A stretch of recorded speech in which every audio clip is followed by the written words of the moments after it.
ಸ್ನೇಹಿತರೆ ನಮಸ್ಕಾರ. PM ಕಿಸಾನ್ ಯೋಜನೆಯ 22ನೇ ಕಂತಿನ ಹಣ ಕೇವಲ 2 ದಿನಗಳಲ್ಲಿ ನಿಮ್ಮ ಖಾತೆಗಳಿಗೆ ಜಮಾ ಪ್ರಾರಂಭ ಆಗಲಿದೆ. ಹಾಗಾದರೆ ಯಾವ ದಿನಾಂಕ? 2 ದಿನ ಅಂದರೆ ಖಂಡಿತವಾಗ್ಲೂ ಇದು ನಿಜಾನಾ ಅಂತ ನೀವು ಕೇಳಬಹುದು.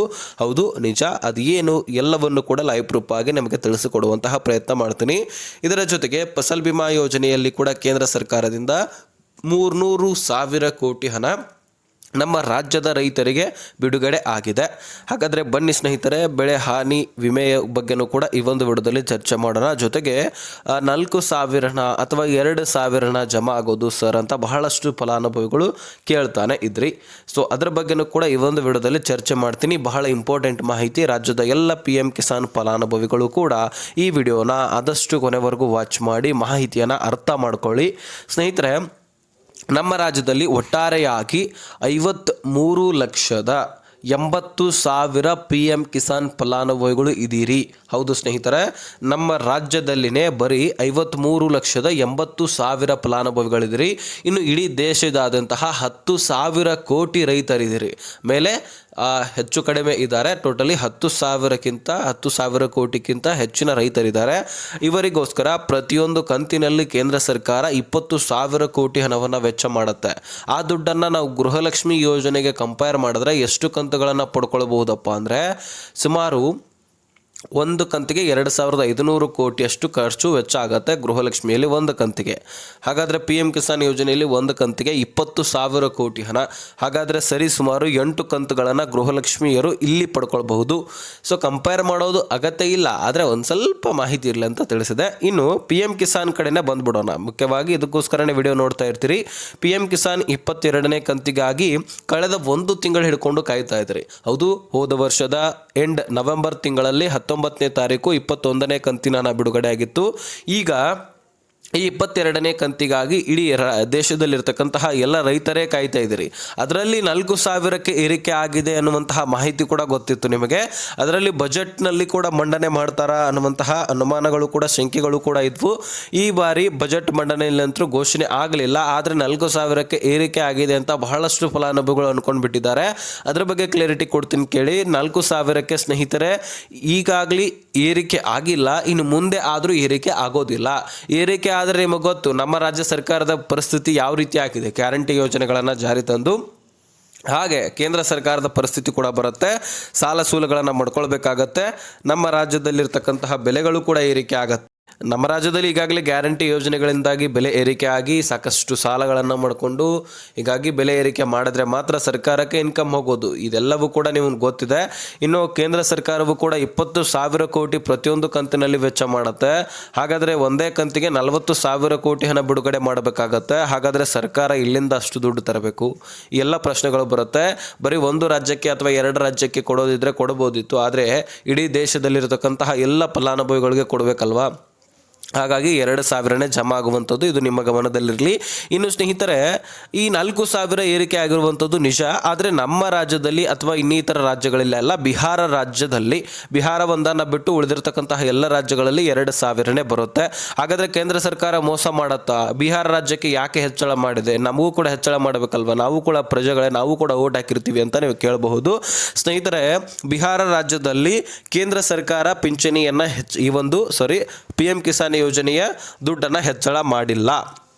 ಅನೌನ್ಸ್ ಏನು ಮೋದಿಯವರೇ ಮಾಡಿದ್ದಾರೆ. ನರೇಂದ್ರ ಮೋದಿ ಅವರು ಎಲೆಕ್ಷನ್ ಪೂರ್ವವಾಗಿ, ಹೌದು, NDA ಸರ್ಕಾರ ಅಲ್ಲಿ ಅಧಿಕಾರಕ್ಕೆ ಬಂದಾಗಿದೆ. ಅಂದರೆ ಇಲ್ಲಿ ನಮ್ಮಲ್ಲಿ ಗ್ಯಾರಂಟಿ ಯೋಜನೆಗಳು ಹೇಗೆ ಘೋಷಣೆ ಮಾಡಿದ್ರು ಕಾಂಗ್ರೆಸ್ ಪಕ್ಷ ಆಡಳಿತಕ್ಕೆ ಬರೋಕ್ಕಿಂತ ಮುಂಚೆ ಎಲೆಕ್ಷನ್ ಪೂರ್ವವಾಗಿ, ಹಾಗೆ ಅಲ್ಲಿರ್ತಕ್ಕಂತಹ NDA ಸರ್ಕಾರವು ಕೂಡ ಘೋಷಣೆ ಮಾಡುತ್ತೆ.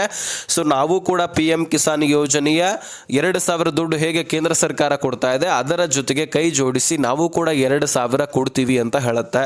ಅಂದರೆ ಕೇಂದ್ರದಿಂದ 2,000, ರಾಜ್ಯ ಸರ್ಕಾರದಿಂದ 2,000, ಒಟ್ಟಿಗೆ 4,000 ದುಡ್ಡು ಪ್ರತಿಯೊಬ್ಬ ರೈತರ ಖಾತೆಗಳಿಗೆ ಜಮಾ ಮಾಡಲಿದ್ದೇವೆ ಅಂತಕ್ಕಂಥದ್ದನ್ನು ಘೋಷಣೆ ಮಾಡ್ತಾರೆ. ತದನಂತರ ಅಲ್ಲಿರ್ತಕ್ಕಂತಹ ಪ್ರಜೆಗಳು ಆಡಳಿತಕ್ಕೆ ಆಯ್ಕೆ ಮಾಡ್ತಾರೆ.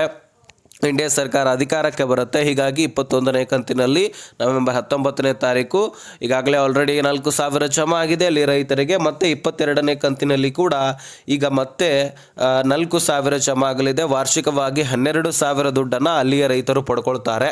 ಸೊ ನಮ್ಮ ರಾಜ್ಯದಲ್ಲಿ ಅಥವಾ ಇನ್ನಿತರ ರಾಜ್ಯಗಳಲ್ಲಿ ಹೆಚ್ಚಳ ಆಗಿಲ್ಲ. ಅದೇ ರೀತಿಯಾಗಿ ಕೇಂದ್ರ ಸರ್ಕಾರವು ಕೂಡ ಹೆಚ್ಚಳ ಮಾಡಿಲ್ಲ. ಅಲ್ಲಿರ್ತಕ್ಕಂತಹ ರಾಜ್ಯ ಸರ್ಕಾರ ಹೆಚ್ಚಳ ಮಾಡಿದೆ. ಇನ್ನು ನಮ್ಮ ರಾಜ್ಯ ಸರ್ಕಾರವು ಕೂಡ ಹೆಚ್ಚಳ ಮಾಡಬಹುದು ಕೇಂದ್ರ ಜೊತೆಗೆ ಕೈ ಜೋಡಿಸಿ. ಆದರೆ 200% ಆಗೋದಿಲ್ಲ. ನೀವು 100% ಹೇಳ್ತಾ ಇದ್ರೆ ನಾನು 200% ಹೇಳ್ತೀನಿ, ಆಗೋದೇ ಇಲ್ಲ. ಯಾಕಂದರೆ ಮೇಲೆ BJP ಸರ್ಕಾರ, ನಮ್ಮ ರಾಜ್ಯದಲ್ಲಿ ಕಾಂಗ್ರೆಸ್ ಸರ್ಕಾರ. ಹೀಗಾಗಿ ಇಲ್ಲಿ ಹೊಂದಾಣಿಕೆ ಆಗೋದಿಲ್ಲ.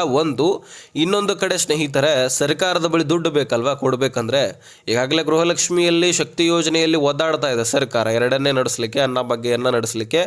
ಸೊ ಇನ್ನು ಈ PM ಕಿಸಾನ್ ಯೋಜನೆಯ ಜೊತೆಗೆ ಕೈ ಜೋಡಿಸಲಿಕ್ಕೆ ಒಪ್ಕೊಂಡ್ರು ದುಡ್ಡು ಎಲ್ಲಿಂದ ಕೊಡಬೇಕು ಈ ಪ್ರಶ್ನೆ ಬರುತ್ತೆ. ಹೀಗಾಗಿ ಇನ್ನು 2028ರ ಚುನಾವಣೆಯಲ್ಲಿ ಏನಾದರೂ BJP ಸರ್ಕಾರ ಆಡಳಿತಕ್ಕೆ ಬರಬೇಕಂತ ಹೇಳ್ಬಿಟ್ಟು ಈ ರೀತಿ PM ಕಿಸಾನ್ ಯೋಜನೆಯಲ್ಲಿ ನಾವು ಕೂಡ 2,000 ಹೆಚ್ಚಳ ಮಾಡಿ ಕೊಡ್ತೀವಿ ಅಂತ ಘೋಷಣೆ ಮಾಡಬಹುದು.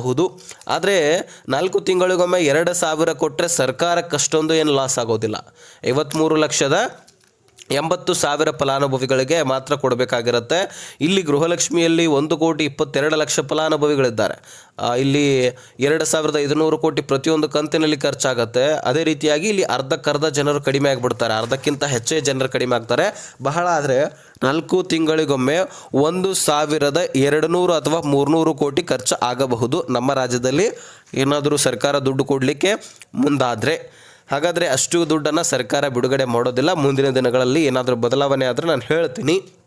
ಇನ್ನು PM ಕಿಸಾನ್ ಯೋಜನೆಯ ದುಡ್ಡು ಯಾವಾಗ ಬಿಡುಗಡೆ ಆಗತ್ತೆ ಹೇಳಪ್ಪ, ನಮಗೆ ಸಾಕಾಗಿದೆ ಕೇಳಿ ಅಂತ ನೀವು ಹೇಳಬಹುದು. ಯಾಕಂದರೆ ಬೇಸರ್ತಿರ್ತೀರಿ. ಯಾಕಂದರೆ PM ಕಿಸಾನ್ ದುಡ್ಡು ಒಂದು ಡೇಟ್ ಫಿಕ್ಸ್ ಮಾಡಿದ್ರೆ ಅದೇ ಡೇಟ್ಗೆ ಬಿಡುಗಡೆ ಮಾಡ್ತಾರೆ. ಈ ಗೃಹಲಕ್ಷ್ಮಿ ಥರ ಇಂದು ನಾಳೆ ಅಂತ ಏನು ಹೇಳೋದಿಲ್ಲ, ತಲೆ ಕೆಡಿಸ್ಕೊಳ್ಬೇಡಿ. ಇನ್ನು 2 ದಿನಗಳಲ್ಲಿ ಫೆಬ್ರವರಿ ತಿಂಗಳ ಹಣ, ಫೆಬ್ರವರಿ ಮುಗಿದೋಗುತ್ತೆ ಸ್ನೇಹಿತರೆ. ಅಂದರೆ ಮಾರ್ಚ್ನ ನಾವು ಮೊದಲೇ ವಾರದಲ್ಲಿ PM ಕಿಸಾನ್ ದುಡ್ಡು ಬಿಡುಗಡೆ ಮಾಡ್ತೀವಿ ಅಂತ ಹೇಳ್ಬಿಟ್ಟು ಕೇಂದ್ರ ಸರ್ಕಾರ ಘೋಷಣೆ ಮಾಡಿತ್ತಲ್ವ. ಹಾಗಾಗಿ ಇನ್ನು 2 ದಿನಗಳಲ್ಲಿ ಫೆಬ್ರವರಿ ತಿಂಗಳು ಮುಗಿದೋಗುತ್ತೆ. ಇನ್ನು ಈ 22ನೇ ಕಂತಿನ ಹಣ ಮಾರ್ಚ್ ಮೊದಲನೇ ವಾರದಲ್ಲಿ ನಿಮ್ಮ ಖಾತೆಗಳಿಗೆ ಜಮಾ ಆಗಲಿಕ್ಕೆ ಪ್ರಾರಂಭವಾಗುತ್ತೆ.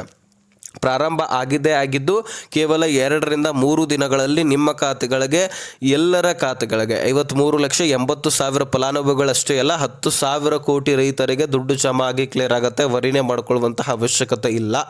ಸೊ ಈ PM ಕಿಸಾನ್ ಯೋಜನೆಯ ಡೇಟು ಕೂಡ ಗೊತ್ತಾಗಿರಬಹುದು ನಿಮಗೆ, ಮೊದಲನೇ ವಾರದಲ್ಲಿ. ಆದರೆ ಇದೇ ದಿನಾಂಕ ಅಂತ ಹೇಳಿಲ್ಲ, ಕಾಯ್ದು ನೋಡೋಣ. ಸದ್ಯಕ್ಕೆ 2 ದಿನಗಳಲ್ಲಿ ಫಿಕ್ಸ್ ಆಗುತ್ತೆ, ವರಿ ಮಾಡ್ಕೊಳ್ಬೇಡಿ. ಇನ್ನು ಪಹಣಿಗೆ ಆಧಾರ್ ಕಾರ್ಡ್ಗಳನ್ನು ಲಿಂಕ್ ಮಾಡಿಸ್ಕೊಂಡಿಲ್ಲ ಅಂದರೆ ಅದನ್ನು ಲಿಂಕ್ ಮಾಡಿಸ್ಕೊಳ್ಳಿ, ಅದು ಇಂಪಾರ್ಟೆಂಟ್ ಆಗಿದೆ. ಯಾಕಂದರೆ ಬರೀ PM ಕಿಸಾನ್ ಅಷ್ಟೇ ಅಲ್ಲ, ಬರ ಪರಿಹಾರ, ಬೆಳೆ ಹಾನಿ ಪರಿಹಾರ, ಫಸಲ್ ಬಿಮಾ ಯೋಜನೆ, ಈ ರೀತಿ ಸಾಕಷ್ಟು ಯೋಜನೆಗಳನ್ನು ನೀವು ಪಡಿತಾ ಇರ್ತೀರಿ. ಆ ಎಲ್ಲ ಯೋಜನೆಗಳನ್ನು ನೀವು ಪಡ್ಕೊಳ್ಬೇಕಂದ್ರೆ ಪಹಣಿಗೆ ಆಧಾರ್ ಕಾರ್ಡ್ ಲಿಂಕ್ ಆಗೋದು ಅತಿ ಅವಶ್ಯಕ ಆಗಿದೆ. ಸೊ ಆಗ ಮಾತ್ರ ನಿಮ್ಮ ಖಾತೆಗಳಿಗೆ ದುಡ್ಡು ಜಮಾ ಆಗಲಿಕ್ಕೆ ಸಾಧ್ಯ ಮತ್ತು ಇನ್ನಿತರ ಸೌಲಭ್ಯಗಳನ್ನು ಪಡ್ಕೊಳ್ಳಿಕ್ಕೆ ಸಾಧ್ಯ. ಹಾಗಾಗಿ ಈ ಪಹಣಿಗೆ ಆಧಾರ್ ಕಾರ್ಡನ್ನು ಲಿಂಕ್ ಮಾಡಿಸ್ಕೊಳ್ಳಿ. ಸೊ ಆಗ ಮಾತ್ರ ಈ ಒಂದು ಯೋಜನೆಗಳು ಸಿಗುತ್ತೆ. ಹಾಗೆ ನಿಮ್ಮ ಆಸ್ತಿ ಪಾಸ್ತಿಗಳು ಕೂಡ ಪ್ರೊಟೆಕ್ಟ್ನಲ್ಲಿ ನಿಮ್ಮ ಹೆಸರಿನಲ್ಲಿ ಉಳಿಯುತ್ತೆ. ಸೊ ಇದಿಷ್ಟು ಇನ್ಫಾರ್ಮೇಷನ್ ಆಗಿದ್ದು ಸ್ನೇಹಿತರೆ, ತಿಳಿಸಿದ್ದೀನಿ. ಅರ್ಥ ಆಗಿದ್ದಲ್ಲಿ ನೆಕ್ಸ್ಟ್ ಮಾಹಿತಿಯಲ್ಲಿ ಸಿಗೋಣ. ಏನೇ ಡೌಟ್ಸ್ ಇದ್ದರೂ ಡಿಸ್ಕ್ರಿಪ್ಷನಲ್ಲಿ Instagram ಲಿಂಕ್ ಇರುತ್ತೆ, ಅಲ್ಲಿಂದ ಮೆಸೇಜ್ ಮಾಡಿ, ಖಂಡಿತವಾಗ್ಲೂ ರಿಪ್ಲೈ ಕೊಡ್ತೀನಿ.